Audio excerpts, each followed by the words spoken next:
আসসালামু আলাইকুম দর্শক, আমি আসছি পাবনা মেন্টাল হসপিটালে। এটা প্রতিষ্ঠিত 1957 সালে। তো এই হসপিটালের কোনো কিছু দেখানো আমার মুখ্য উদ্দেশ্য না। আজকে আপনাদের এখানে যে জন্য নিয়ে আসছি সেটা হলো, সম্প্রতি বাংলাদেশে গ্যাসের দাম 698 টাকার গ্যাস 1500 টাকা করার নেপথ্যে যে ব্যক্তি দায়ী ছিলেন, সে ব্যক্তির বাড়িতে রেড মারা হয়েছিল। যখন প্রশাসনের লোকজন গেছিলেন, তখন সেখানে তার ওয়াইফ বলছে যে আমি আমার স্বামীকে চিনি না, আমি আমার সন্তানকে চিনি না, এবং তিনি তার নিজের নামকেও অস্বীকার করছেন। ব্যাপারটা কীরকম?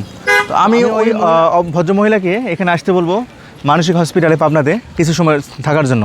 তাহলে হয়তো বা উনি ওনার স্বামীকেও চিনতে পারবেন, ওনার বাচ্চাকেও চিনতে পারবেন, এবং নিজের নামটাও হয়তো বা মনে চলে আসতে পারে ভুলবশত। একটা জিনিস খেয়াল করেন, বাংলাদেশে কী অবস্থা, কী এমন একটা সিন্ডিকেট, একজন ব্যক্তির থাবায় গোটা বাংলাদেশের মানুষ বিপর্যস্ত। 698 টাকার গ্যাস আমরা কিনি 1500 টাকা করে সিলিন্ডার, এলপিজি গ্যাস।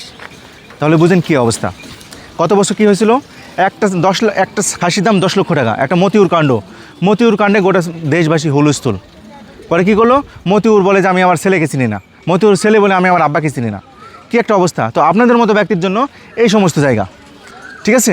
তো এই মানসিক হসপিটালে আসার উদ্দেশ্য আমার এইটা।